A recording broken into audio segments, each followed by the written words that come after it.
Agora a gente vai falar a respeito dos gametas, né? Nessa explicação que a gente vai estar fazendo, a gente vai estar primando por explicar gametas, por uma visão dos gametas nos animais. São gametas típicos e fáceis de entender quando a gente explica.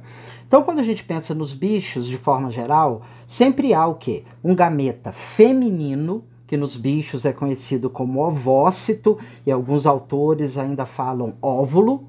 E o gameta masculino seria o que? O espermatozoide, ou melhor dizendo, os espermatozoides, né? Porque são constituídos de milhares de células em cada ejaculação.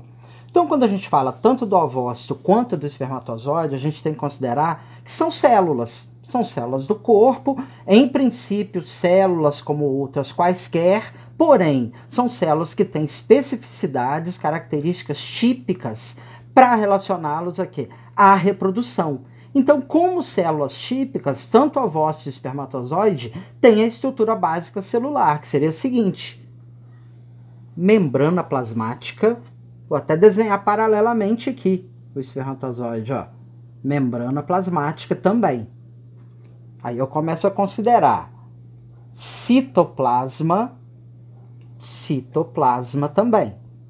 Como toda célula, sempre há um núcleo. O espermatozoide também tem seu núcleo.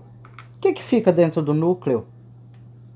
O DNA e o RNA, constituindo na grande maioria das vezes estruturas chamadas de cromossomos. Os cromossomos nada mais são do que o DNA todo espiralizado. Então, o material genético, na verdade, é representado pelo DNA, pelo RNA e pelos cromossomos. Então, se a gente for traçar um paralelo, ó, tanto o ovócito quanto o espermatozoide são células, como outras quaisquer, no sentido de quê? De ter a mesma estrutura básica: membrana plasmática, citoplasma e núcleo. Adicionais que essas células têm para reprodução específica. Vamos lá. O ovócito sempre tem ao redor dele aqui uma camada protetora, uma camada proteica, uma camada que tem células associadas também, que é uma camada chamada de quê?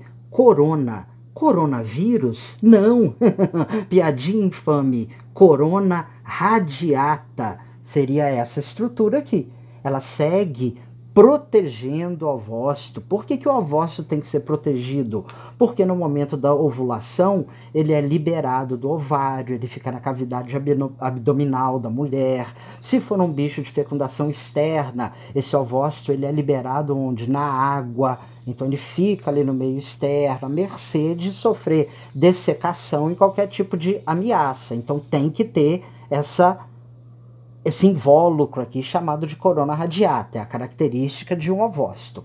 E o espermatozoide já vai ter como característica marcante o seguinte, ó, a presença dessa parte da célula aqui, dessa peça aqui, que é chamada peça intermediária, e acoplado nessa peça intermediária se tem o quê? Uma estrutura de locomoção do espermatozoide, que é uma estrutura chamada de flagelo. É uma estrutura que bate. Então, o espermatozoide, na verdade, é uma célula móvel. É uma célula que tem que se mover para a fecundação ser promovida. Então, de que forma que essas células elas interagem no momento da fecundação? A fecundação ela é caracterizada pelo encontro do espermatozoide com o ovócito.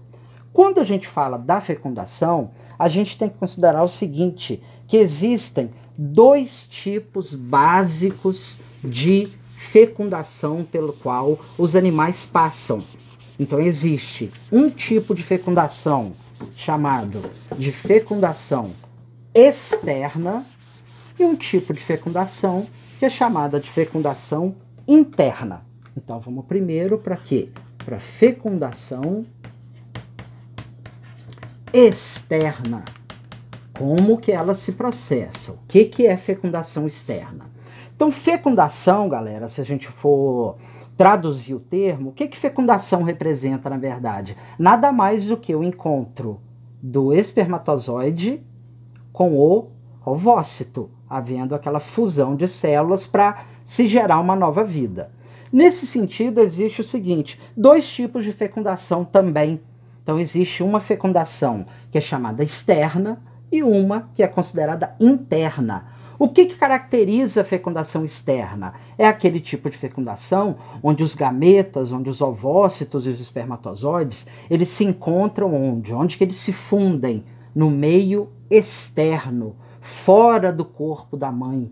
Então, essa fecundação externa, no final das contas, ela acaba acontecendo onde?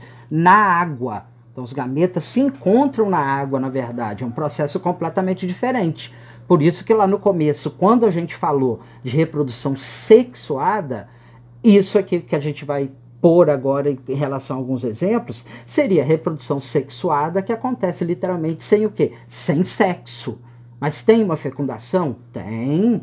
Tem participação de gametas, espermatozoides e ovócitos? Tem, sim. Só não vai ter muitas das vezes aquele contato necessário entre machos e fêmeas para a fecundação acontecer. Então vamos entender a fecundação aqui através de alguns exemplos que eu vou colocar para vocês. Um dos grupos de bichos que costuma fazer fecundação externa são os peixes. Boa parte dos peixes fazem esse tipo de fecundação. Então a gente pode considerar o seguinte: imagine que você tem aqui um peixe macho, feliz e contente, e que você tem aqui uma peixe fêmea, de lacinho, com rabão, nadadeiras avantajadas, peixe fêmea, meio feio ficou, né? Mas dá para entender. Então imagina no momento do processo reprodutivo, de época, por exemplo, os bichos têm suas particularidades, hormônios, essa coisa toda. Então imagina uma situação como essa daqui.